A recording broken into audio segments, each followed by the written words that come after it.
사도 바울은 에베소 교회 성도들에게 간단하게 인사말을 하고 그들과 좀 더 교제를 하기를 원했는데 그것은 진리의 교제였습니다. 그 진리의 교제를 시작할 때 사도 바울은 가장 먼저 찬송하리로다 이렇게 이 말을 시작하고 있습니다. 그는 지금부터 말하고자 하는 것들을 생각할 때 그 마음속에서 찬송이 저절로 흘러나왔는데 그가 말하고자 하는 것은 무엇이었느냐 하면은 하늘에 속한 모든 신령한 복이었습니다. 하나님 곧 우리 주 예수 그리스도의 아버지께서 그리스도 안에서 하늘에 속한 모든 신령한 복을 우리에게 주시되라고 이야기하면서 그는 그 말을 떠올리는 순간 저절로 그의 마음속에서부터 찬송이 솟아올라 찬송하리로다 이렇게 말했던 겁니다. 그러면은 여기서 사도 바울이 말하고 있는 하늘에 속한 모든 신령한 복이란 무엇일까 하는 것입니다. 과거에 제가 신학교 1학년 때에 이제 이 말씀에 상당히 많은 감동을 받았던 적이 있습니다.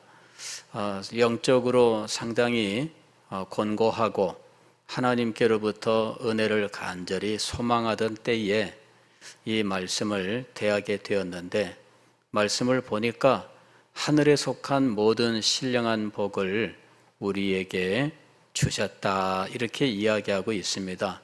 그래서 마음속에 하늘에 속한 모든 신령한 복을 하나님께서 주셨다면 그것을 내가 받았을 거 아니겠나.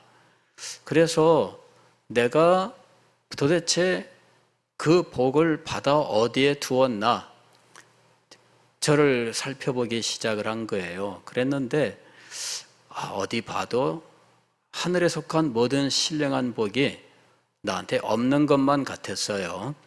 그래서 도대체 이 하늘에 속한 신령한 복이란 무엇일까 여러 가지로 궁리를 했는데 답은 나오지 않았습니다. 한참 성경을 읽어 나가다가 베드로 후서 1장 3절 말씀을 읽게 되었는데 그의 신기한 능력으로 생명과 경건에 속한 모든 것을 우리에게 주셨으니 라고 말씀하는 구절을 대하게 되었습니다. 생명과 경건에 속한 모든 것을 우리에게 주셨다. 여기도 보면은 주셨다라고 말씀하고 있는 거예요. 그래서 도대체 이 주셨는데 왜 없나 이러면서 이제 궁리를 한 거죠. 이런저런 책을 읽었더니 어딘가에 이런 말이 있습니다.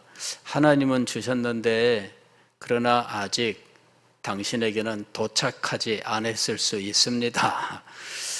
그래서 왜 그런 거 있잖아요. 그 당시에는 뭐 이제 택배 같은 건 없지만 우편물, 소포 이런 것들은 있었잖아요. 보냈는데 아직 안 오는 경우들 있잖아요. 편지를 보냈는데 편지 보냈다 그러는데 아직 안 온 거예요. 하나님께서는 주셨는데 나한테는 안 왔는가. 그래서 더 간절하게 기도했던 적이 있습니다. 하나님 주셨는데 나한테 없습니다. 그러면 아직 오는 중일까요? 빨리 보내주세요. 뭐 이제 이런 식으로 기도를 드렸습니다. 나중에 알고 보니까 참 이 성경을 제대로 모를 때 우리는 자기 멋대로 생각하고 이제 멋대로 기도하는 일들이 너무나 많구나 이런 것들을 이제 절감할 수밖에 없었어요. 여기서 말씀하고 있는 모든 신령한 복은 도대체 무엇일까? 그때 저는 무엇을 떠올렸느냐 하면은 이제 성령을 떠올렸어요. 물론 여기 신령한 복 했으니까 신령한이라는 말이 성령을 말하고 있는 것은 맞아요. 성령과 관계된 것도 맞습니다. 그러나 성령 그 자체는 아닙니다. 그런데 저는 이제 성령 세례, 성령 충만 이제 이런 것 떠올리면서 하나님 앞에 기도를 드렸던 것이지요.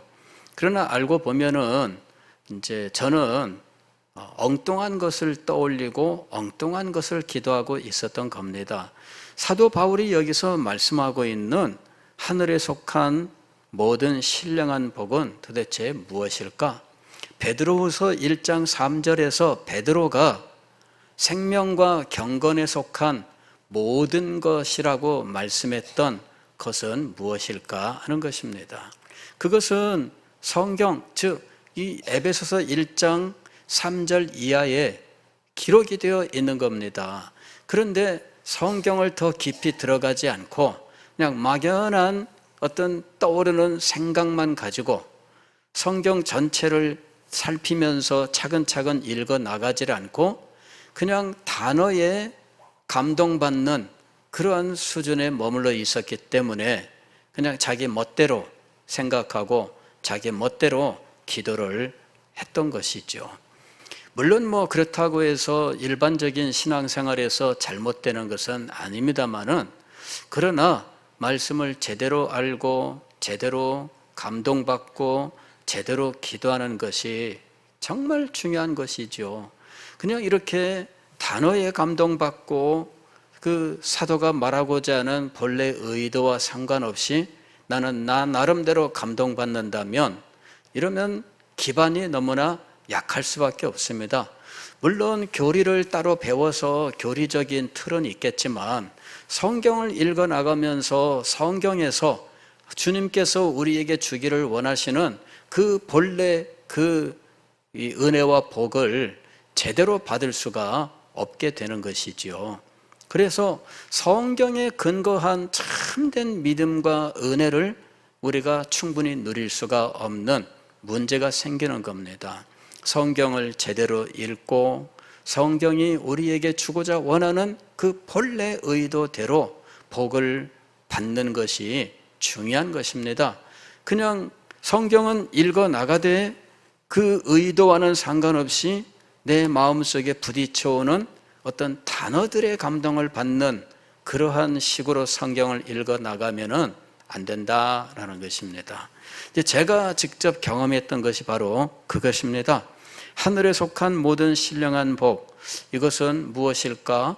그러면서 성경을 더 깊이 보지 않고 그냥 막연한 인상, 내 마음속에 떠오르는 어떤 것, 그것으로 일방적으로 몰고 갔던 거지요. 우리는 성경을 읽을 때 그렇게 읽으면 안 됩니다. 자, 사도가 지금 여기서 말씀하고 있는 하늘에 속한 모든 신령한 복은 무엇인가? 이거는 4절부터 14절까지에 나오는 내용을 의미하는 겁니다. 4절 말씀을 보면 뭐라고 되어 있냐면은 곧 이렇게 되어 있습니다. 다시 말씀을 드리면 모든 신령한 복을 우리에게 주시되 곧 신령한 복이란 무엇인가 하면서 4절부터 지금 이 복에 대해서 말씀하고 있는 겁니다. 여기 말씀하고 있는 이 복은 성부, 성자, 성령 삼위일체 하나님께서 우리의 구원을 위하여 행하신 모든 은혜의 총체를 말하고 있는 거예요. 성부, 성자, 성령 삼위일체 하나님께서 우리의 구원을 완성하시기 위하여 우리를 위하여 행하신 일들이 있습니다. 성부께서 행하신 일이 있고 성자께서 행하신 일이 있고 성령께서 행하신 일이 있습니다. 그리고 이 모든 일을 통하여 우리에게 완성하고자 하는 거룩하고 영광스러운 일이 있습니다. 그 모든 은혜를 가리켜서, 즉 우리의 구원과 우리에게 베푸실 그 모든 것들을 은혜라고 이야기하죠. 그 은혜의 총체, 전부를 가리켜서 하늘에 속한 모든 신령한 복이라 이렇게 이야기한 것입니다. 이것은 단지 하늘나라에서 누리는 것을 말하는 것은 아닙니다. 하늘에 속했다라고 하는 것은 이것이 지금 이 세상 인간의 차원에서 얻을 수 없는 하나님으로부터만 우리에게 주실 수 있는 다른 차원의 복이라고 하는 사실을 의미하고 있는 것입니다. 이것이 하늘의 속한입니다. 이거는 인간의 차원이 아니고 물질적 차원이 아닙니다. 우리가 가령 오복에 대해서 팔복에 대해서 이야기들을 하잖아요. 그런데 그런 것들은 모두 다 인간의 삶에 관계되는 것들입니다. 이거는 그 차원 자체가 인간의 차원이에요. 그러나 지금 하나님께서 우리에게 주시는 복은 무엇인가 하면은 하늘의 차원입니다. 하늘의 차원. 즉, 이 세상의 것과는 비교할 수 없는 거룩하고 영광스러운 차원에 오직 하나님으로부터만 우리에게 임할 수 있는 그런 복을 지금 우리에게 주셨다라고 말씀하고 있는 겁니다. 그래서 이 복은 성부, 성자, 성령 삼위일체 하나님께서 행하시고 그분들이 행하신 그 일로 우리에게 주어지는 거예요. 인간 중에 누군가가 행한 것이 아닙니다. 삼위일체 하나님이 행하신 거예요. 그리고 그 모든 일들은 우리에게 얼마나 놀라운 일들을 이루시는지, 이 모든 것들은 오직 하나님의 은혜로 말미암아 되어진 일이며, 이 모든 일들은 예수 그리스도를 통해서만 우리에게 주어지는 것이며, 이 모든 것들은 성령의 역사로 우리에게 주어지는 것들입니다. 그래서 하늘에 속한이라고 이야기한 겁니다. 이 3절 보게 되면은 삼위일체 성부, 성자, 성령이 모두 등장합니다. 찬송하리로다 하나님 곧 우리 주 예수 그리스도의 아버지 그랬습니다. 예수 그리스도의 아버지 즉 성부입니다. 또 그리스도 안에서 이는 성자인 것이죠. 그 예수 그리스도의 아버지라고 불렀던 이유도 예수 그리스도 바로 그분이 이 모든 복을 우리에게 가져다 주시는 분이기 때문입니다. 그 다음에 하늘에 속한 모든 신령한 이랬습니다. 신령한이라고 하는 말은 성령과 관계되는 성령의 역사와 연결되는 표현입니다. 그래서 이 신령한 복, 즉 하나님 아버지로부터 예수 그리스도로 안에서 성령의 역사로 우리에게 주어지는 복에 대한 것이에요. 하나님의 은혜의 총체를 말하고 있는 것이죠. 그래서 5절부터 보게 되면은 이제 성부의 사역이 등장합니다. 6절까지 성부의 사역이 등장합니다. 그 창세전에 그리스도 안에서 우리를 택하사 우리로 사랑 안에서 그 앞에 거룩하고 흠이 없게 하시려고 그 기쁘신 뜻대로 우리를 예정하사 예수 그리스도로 말미암아 자기의 아들들이 되게 하셨으니, 이게 성부의 사역입니다. 이는 그가 사랑하시는 자 안에서 우리에게 거저 주시는 바 그의 은혜의 영광을 찬송하게 하려는 것이라. 여기까지가 성부의 사역입니다. 그 다음에 7절부터 12절까지는 성자의 사역입니다. 우리는 그의 그리스도 안에서 그의 은혜의 풍성함을 따라 그의 피로 말미암아 속량 곧 죄 사함을 받았느니라. 이는 그가 모든 지혜와 총명을 우리에게 넘치게 하사 그 뜻의 비밀을 우리에게 알리신 것이요 그의 기뻐하심을 따라 그리스도 안에서 때가 찬 경륜을 위하여 예정하신 것이니, 하늘에 있는 것이나 땅에 있는 것이 다 그리스도 안에서 통일되게 하려 하심이라. 모든 일을 그의 뜻의 결정대로 일하시는 이의 계획을 따라 우리가 예정을 입어 그 안에서 기업이 되었으니, 이는 우리가 그리스도 안에서 전부터 바라던 그의 영광의 찬송이 되게 하려 하심이라. 13절 14절은 성령의 역사입니다. 그 안에서 너희도 진리의 말씀 곧 너희의 구원의 복음을 듣고 그 안에서 또한 믿어 약속의 성령으로 인치심을 받았으니 이는 우리 기업의 보증이 되사 그 얻으신 것을 속량하시고 그의 영광을 찬송하게 하려 하심이라. 그런데 여기서 성부의 사역이 끝날 때 그 마지막에 나오는 말이 이렇게 되어 있죠. 7절, 6절 보게 되면 이는 그가 사랑하시는 자 안에서 우리에게 거저 주시는 바 그의 은혜의 영광을 어떻게 찬송하게. 성부의 사역, 이 모든 것들은 하나님의 은혜였고요. 그 은혜를 통하여 하나님의 영광이 나타나고 있습니다. 그래서 은혜의 영광이라고 이야기한 겁니다. 그 은혜의 탁월함을 말하는 거죠. 그 은혜의 탁월함을 통하여 우리는 당연히 이것은 하나님께로부터 온 것이다, 하나님을 떠올릴 수밖에 없습니다. 그럴 수밖에 없는 것이죠. 우리가 어떤 선물을 받았는데 1조짜리 선물을 받았다고 생각을 해보세요. 1조짜리 선물이라면 대한민국에서 저한테 그 정도 선물을 줄 수 있는 사람은 아무도 없을 것이다. 그죠? 물론 1조 이상 재산을 가진 사람들이 있기는 하겠지만 그런 사람이 저한테 1조를 줄 수가 없겠죠. 예. 그러니까 그 선물을 보면 이게 도대체 누구로부터 밖에는 올 수 없다?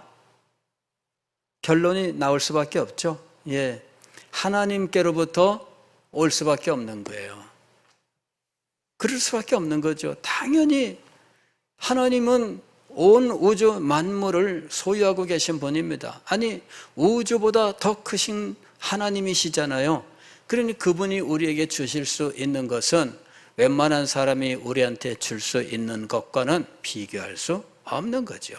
그래서 그분이 주신 것을 볼 때에 우리는 그분이 얼마나 탁월하고 얼마나 놀라운 분인지를 우리는 그 안에서 절감할 수밖에 없습니다. 당연하죠. 이걸 보면 정말 이거는 하나님밖에는 없다.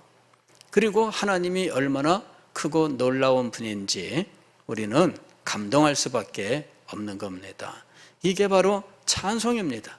하나님께서 우리에게 이 놀라운 일을 행하셨습니다. 그로 인하여 우리가 이 은혜를 입고 이것은 오로지 하나님의 영광, 하나님의 탁월하심, 바로 그것을 우리에게 나타내고 있다. 이것을 절감할 수밖에 없고 그로 인하여 하나님께 감사와 찬송을 돌릴 수밖에 없는 겁니다. 성자의 사역에 대한 말씀도 이렇게 끝나고 있어요. 12절 보면은 이는 우리가 그리스도 안에서 전부터 바라던 그의 영광의 찬송이 되게 하려 하심이라. 그리스도께서 우리를 위하여 행하신 일들을 보게 되면 우리는 그 일들을 통하여 그리스도의 탁월하심을 알 수밖에 없습니다. 요한복음 1장 14절도 보면은 말씀이 육신이 되어 우리 가운데 거하심에 우리가 그의 무엇을 보니? 영광을 보니. 그리스도께서 육신을 입고 이 땅에 오셨습니다. 그리고 육신을 입고 이 땅에서 행하셨습니다. 마침내 십자가에서 죽으시고 또 무덤에서 부활하셨습니다. 승천하셨습니다. 그 모든 일들을 보게 될 때 우리는 그것이 평범한 인간이 아니다라고 하는 것을 인정할 수밖에 없습니다. 그리고 그 탁월함을 보면서 이는 과연 하나님의 아들이도다 외칠 수밖에 없습니다. 예수님께서 십자가에서 운명하시는 순간 로마의 백부장이 이는 과연 하나님의 아들이다, 그렇게 감동하여 외칠 수밖에 없었어요. 즉 그리스도의 십자가를 잠깐 목격한 이 로마의 군병도 그 영광을 깨달을 수밖에 없는데, 그리스도께서 행하신 모든 일과 그 일로 말미암아 영광스러운 구원을 받게 된 우리를 보게 되면 우리는 그리스도의 영광을 목격할 수밖에 없고 깨달을 수밖에 없습니다. 그리고 그것이 우리의 마음을 감동할 수밖에 없습니다. 그리고 그 속에서 찬송이 넘쳐날 수밖에 없다는 것이지요. 그의 영광의 찬송이 되게 하려 하심이라. 여기에 이 말씀은 우리가 하나님을 찬송하고 그리스도를 찬송하는 것뿐만 아니라 우리 자신이 찬송이 되어야 된다는 것입니다. 세상 사람들에게 그리스도의 영광을 찬송하는 찬송으로 우리가 나타나야 돼요. 세상 사람들이 우리를 볼 때에 뭐 이렇게 욕하고 저렇게 욕하고 그런데 세상 사람들이 어떻게 하더라도 인정할 수밖에 없는 한 가지는 있어야 돼요. 그것은 우리를 그리스도의 사람이라고 인정하는 거예요. 이렇게 흉을 보고 저렇게 흉을 보고, 초대교회 때에도 그리스도인들에 대하여 온갖 가짜 뉴스들이 있었습니다. 오늘날 우리 시대의 문제는 가짜 뉴스입니다. 없는 걸 만들어서 있는 것처럼. 그게 어디서 나왔느냐면은 이 선동이라고 하는 것에서 나온 거예요. 이 선동은 2차 세계대전 때 나치스의 선동을 했었던 괴벨스라고 하는 인물이 있어요. 그 사람이 나치 침략을 정당화하고 이러면서 선동 활동을 했는데, 그 후에 이 선동 활동을 운동권에서 아주 성경처럼 받아들였어요. 그리고 운동권에서 이 선동이라고 하는 이것을 수십 년 동안 훈련해 왔어요. 그쪽에 아주 탁월한 재능을 발휘하게 된 거예요.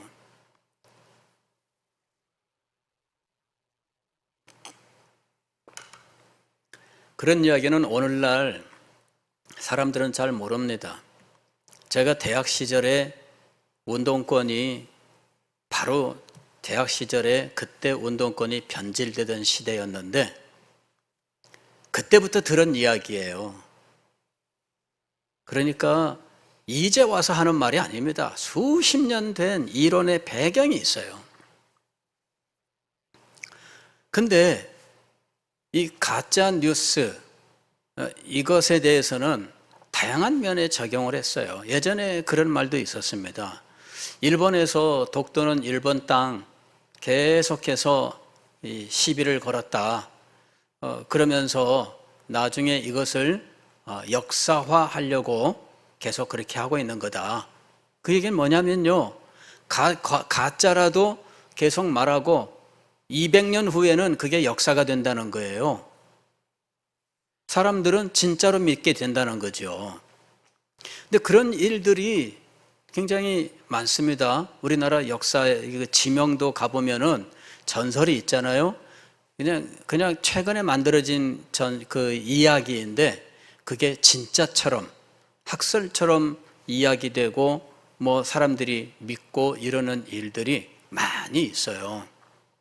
근데 이런 가짜 뉴스가 초대교회 때 그리스도인들에 대하여 많이 있었던 거예요.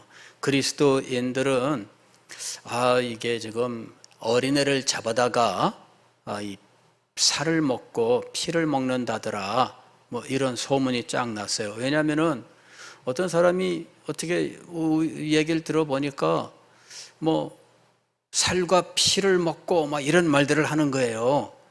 살과 피를 먹고 교회에서 이런 말이 당연히 있지요. 성찬식을 거행하게 되면 그리스도의 살을 먹고 그리스도의 피를 마시고 이런 말들이 있잖아요. 그런데 그런 내용들을 모르는 사람이 어느 날 그 말만 살짝 스쳐들으면 야, 얘네들이 비밀리에 모여서 이게 식인 이런 의식을 거행하는구나, 이런 식으로 말들이 돌게 되는 거죠. 그러면 이 말을 들은 사람들이 그리스도인에 대하여 어찌 생각할까요? 예, 무서운 사람들, 평소에는 사람들 도와주고 착한 것처럼 보이더니 알고 보니까 무시무시한 존재들이다, 이렇게 되는 거죠. 또 기독교인들이 밤에 몰래 음침한 곳에서 모인다는 거예요. 남자와 여자들이 동굴 같은데, 막 무덤 이런데, 그 남자와 여자가 밤에 사람도 잘 찾지 않는 음침한 곳에 이러면서 멋대로 상상을 하게 만드는 거죠. 온갖 가짜 뉴스들이 있었습니다. 그러나 그 가짜 뉴스 속에서 결코 변하지 않는 한 가지 사실이 있었는데, 그것은 이 사람들이 그리스도의 사람들이었다는 거예요. 예수 그리스도를 믿되 예수 그리스도를 위해서라면 자기의 생명을 바치고 결코 예수 그리스도를 부인하지 않는다 하는 것이죠. 가짜 뉴스 속에 무엇이 숨겨져 있었던 거예요? 어느 곳에서 누가 무슨 말을 하든지 변치 않는 한 가지가 있었어요. 예수 그리스도의 사람이었던 겁니다. 그래서 그들을 그리스도인이라고 불렀던 거예요. 처음에는 낮추고 멸시하는 용어로 사용했지만 이내 그리스도인들은 이것을 자랑스러운 명칭으로 받아들이기 시작했습니다. 사도행전에도 보면은 사도들이 그의 이름을 위하여 능력받는 일을 기뻐하였다라고 이야기하고 있습니다. 이제는 예수 그리스도의 이름 때문에 내가 핍박을 받고 예수 그리스도의 이름 때문에 협박을 받고 그것을 오히려 기뻐하는 거예요. 왜? 내가 그리스도의 사람으로 인정받고 있구나. 오늘 그리스도인들이 이 세상에서 이렇게도 이야기를 듣고 저렇게도 멸시를 당하고 그런 상황에 있습니다만은, 그러나 그런 모든 이런 이야기들 가운데 변치 않는 오직 한 가지가 우리에게 있느냐 하는 거죠. 우리가 예수 그리스도의 사람입니까? 저 사람들은 이런 온갖 이야기로 우리를 멸시하고 욕을 하지만, 그러나 한 가지, 예수 그리스도에 대해서는 진심인 사람들이다. 그것 하나만큼은 우리가 분명하게 나타낼 수 있어야 됩니다. 그의 영광의 찬송이 되게 하려 함이라. 우리는 그리스도의 영광을 나타내는 사람들이 돼야 돼요. 우리는 어디에 가든지 저 사람은 그리스도의 사람이다, 그 인정을 받아야 됩니다. 그리하여 우리가 말하고 우리가 행하는 모든 일들 속에 복음이 담겨야 되고 그리스도의 탁월함이 나타나야 되고 생명의 은혜가 증거되어야 됩니다. 그것이 바로 그의 영광의 찬송이 되는 것입니다. 세 번째로 성령의 사역에 대해서 마지막에 이렇게 이야기합니다. 그의 영광을 찬송하게 하려 하심이라. 성령께서 하신 일은 인치심과 보증이었습니다. 바로 그 사역이 성령께서 우리에게 행하시는 사역인데, 왜 성령이 그런 사역을 우리에게 행하시는가? 그리고 그것이 우리에게 얼마나 크고 영광스러운 은혜인가? 그것이 어떻게 우리에게 하늘에 속한 모든 신령한 복에 해당하는 것인가? 그것을 우리가 알게 되면 우리의 영혼 속에서 성령에 대한 찬송이 흘러나올 수밖에 없습니다. 성부께서 행하신 일과 베푸신 은혜, 또한 성자께서 행하신 일과 베푸신 은혜, 성령께서 행하신 일과 그 은혜는 우리에게 하나님의 영광을 나타냅니다. 그리고 그 영광 가운데 살아갈 소망을 줍니다. 그리고 그 영광을 찬양하게 하는 거예요. 사도 바울이 에베소 교회 성도들에게 이 짧은 말을 통해서 그가 찬송하리로다라는 말을 먼저 말할 수밖에 없었던 이유는 그가 이야기한 이 일 한 가지 한 가지가 하나님의 영광을 나타내는 일이었고 그 영혼 속에서 찬송을 불러일으키는 일이었기 때문입니다. 사도 바울은 이렇게 짧게 이야기했지만 그러나 이것은 에베소 교회 성도들과 두란노 서원을 세우고 2년 동안 날마다 공부했었던 내용 중에 일부였다고 봅니다. 그것을 하나의 스토리로 해서 그 스토리 하나하나 문구들이 실상은 교리, 우리의 구원론의 모든 교리 내용들이 되어 있다는 것이죠.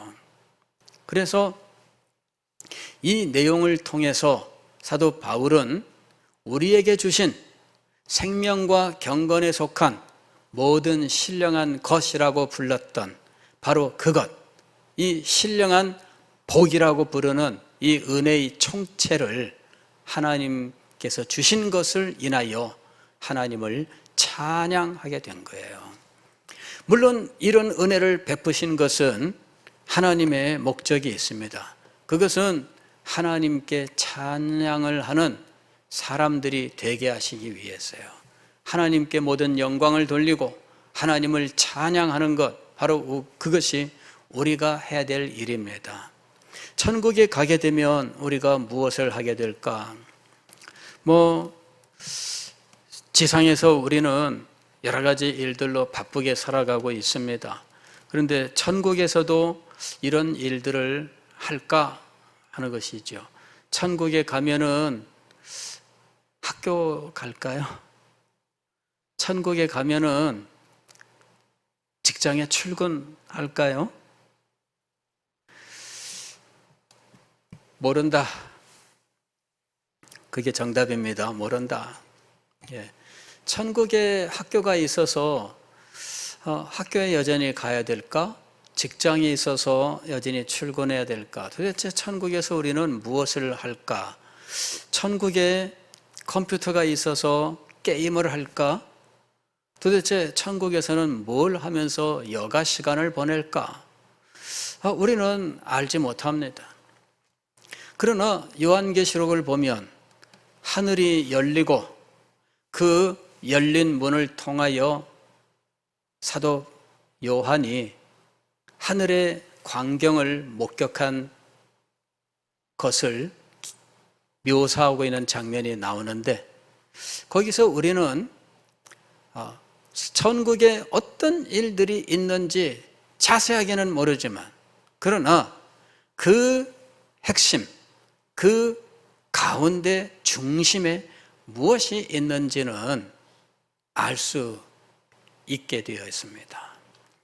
하늘문이 열리고 그 문을 통해 하늘에서 일어나는 일들을 목도했더니 보좌가 있고 보좌에 어린 양이 있고 또 7 눈이 영이 있고 그 다음에 보좌 사방에는 천사들이 있고 그리고 그 앞에는 24 장로가 있어서 자기들에게 주신 면류관을 벗어서 하나님 앞에 드리면서 오 하나님 영광 받으소서, 또 어린 양, 피 흘리신 어린 양을 찬양하고 이런 장면들이 나오는 거예요. 그 다음에 이제 일곱 두루마리 그 인봉을 떼고 뭐 이 대접이 있고 뭐 여러 가지 일들이 있잖아요. 그런데 그 사이사이에 또 얼핏 광경들이 나오는데 그 광경들 가운데 어떤 장면이 아주 영광스러운 장면으로 등장하느냐 하면 14만 4천 명의 찬양대가 나오고 있는 거예요. 뭐 오늘날 우리 주변에 어떤 이단은 14만 4천 명만 구원받는다 이러면서 아닙니다. 하나님의 택한 백성 전부를 가리키는 말이 14만 4천이에요. 12 곱하기 12 곱하기 1000 하면은 14만 4천이 되는데 12는 구약의 12지파, 신약의 12사도, 이것이 새 예루살렘의 기초입니다. 기초와 12문이에요. 그래서 이것이 신약과 구약 전체에 걸쳐 하나님의 택한 백성 전부를 말하는 겁니다. 천이라고 하는 숫자가 상징하는 것은 아주 많은 숫자, 그리고 꽉 찬 숫자입니다. 그래서 하나님의 백성들의 전부가 하나님 앞에서 무슨 일을 하는 것인지 그걸 보여주는 거예요. 그 하나님의 심판의 재앙 틈 사이에 천국의 모습이 찬란하게 힐끗 보이는데 그 중에 영광스럽게 보이는 장면 하나가 있었는데 이것이 찬송이에요. 찬송. 제가 청년 시절에 요한계시록을 참 많이 읽었는데 그때 이제 요한계시록에서 감동받았던 장면 중에 하나가 이 14만 4천 명밖에는 부를 수 없는 새 찬송 할렐루야였습니다.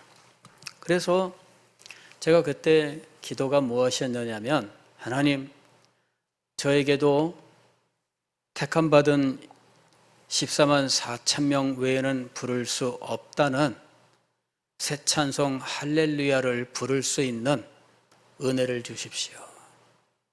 그래서 새 찬송 할렐루야를 부르기 위해서 지상에서 찬송을 많이 부르고 연습하자. 이래가지고 제가 찬양대 열심히 했습니다. 예. 성가대 지성으로 했습니다. 정말 찬양하면서 찬양할 때 저는 새 찬송 할렐루야를 부르기 위해서 지금 찬송을 하고 있는 거예요. 그래 찬송할 때마다 영혼이 올라가는 것 같아요. 너무너무 감동적이에요. 여호와는 위대하다. 주 여호와는 위대하시도다. 주 여호와. 그때 가슴이 뜨겁게 올라오는데 감동적이에요. 새 찬송 할렐루야를 부르기 위해서 나는 지금 이 땅에서 하나님을 찬양하고 새 찬송 할렐루야를 연습하고 있는 거예요. 너희는 시온 두루 다니면서 망대들에게 이르기를 그 다음에 그냥 또 신의 영, 하나님의 영광.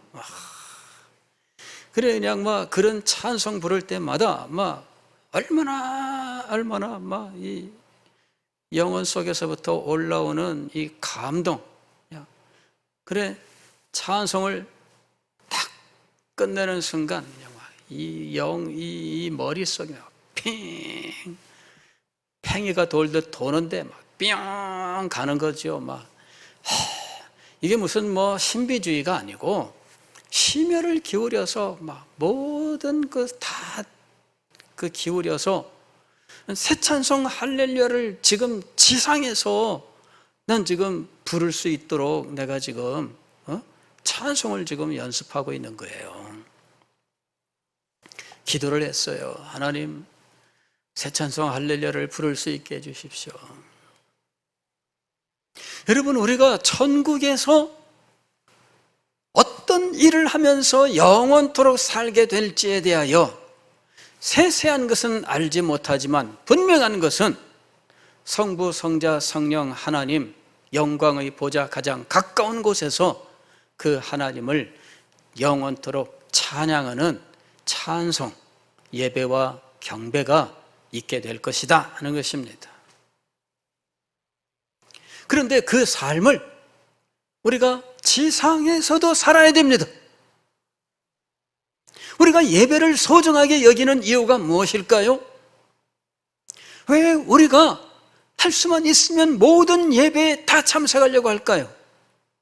어떤 사람들은 모이기를 피하는 일들을 행하고 있습니다. 그러나 여러분, 왜 우리는 모든 집회 참석을 목표로 하고 있을까요? 하늘의 예배 때문이에요. 아니, 하나님께서 우리에게 주신 이 모든 은혜의 총체 때문입니다. 그 은혜의 총체에서 우리에게 나타나는 하나님의 영광 때문입니다.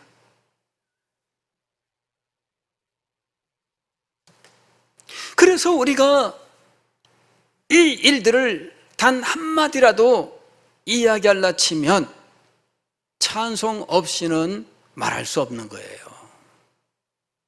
왜? 그것은 하나님의 영광을 우리에게 나타내고 있습니다. 하나님의 은혜가 얼마나 크고 놀라운지, 그 은혜가 크면 클수록 하나님의 영광이 얼마나 크고 놀라운지, 그것을 줄 수 있는 분은 더 크신 분 아니겠습니까? 그러니 오늘 우리는 하나님의 은혜의 총체를 생각하면, 그리고 이것을 말하려 하면 영혼에서 찬송이 넘쳐날 수밖에 없습니다. 하나님께서 우리를 구원하신 것은 이렇게 하나님을 찬양하게 하기 위해서입니다. 우리는 이 찬양을 위하여 부름받은 사람들입니다. 우리는 이 찬송을 영원토록 부르기를 위하여 선택받은 사람들입니다. 이 찬송을 위하여 그리스도께서 십자가에서 피 흘려 돌아가셨던 것입니다. 이 찬송을 부를 수 있도록 주의 성령께서 우리에게 임하시고 이 모든 구원을 우리에게 인치셨던 것입니다.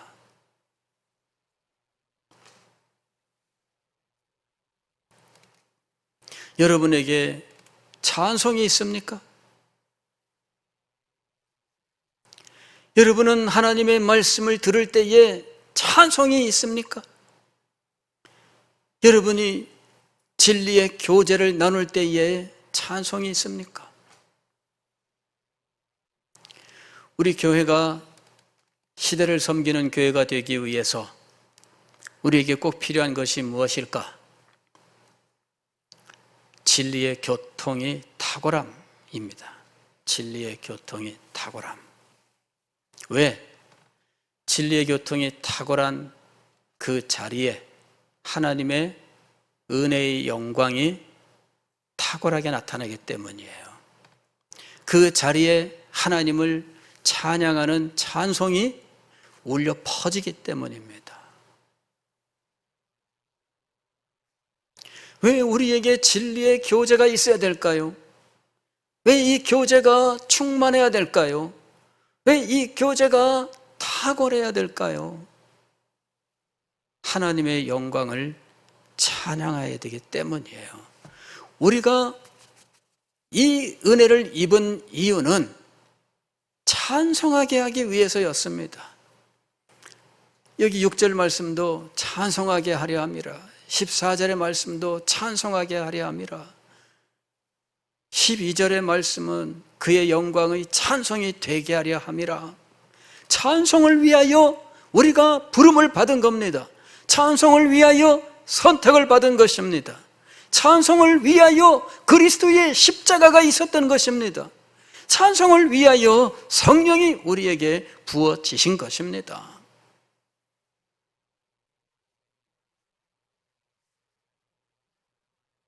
오늘 우리는 이와 같은 진리를 진술함도 찬양이라고 하는 것과 그것을 받아 감동함도 찬양이라고 하는 사실을 알아야 돼요.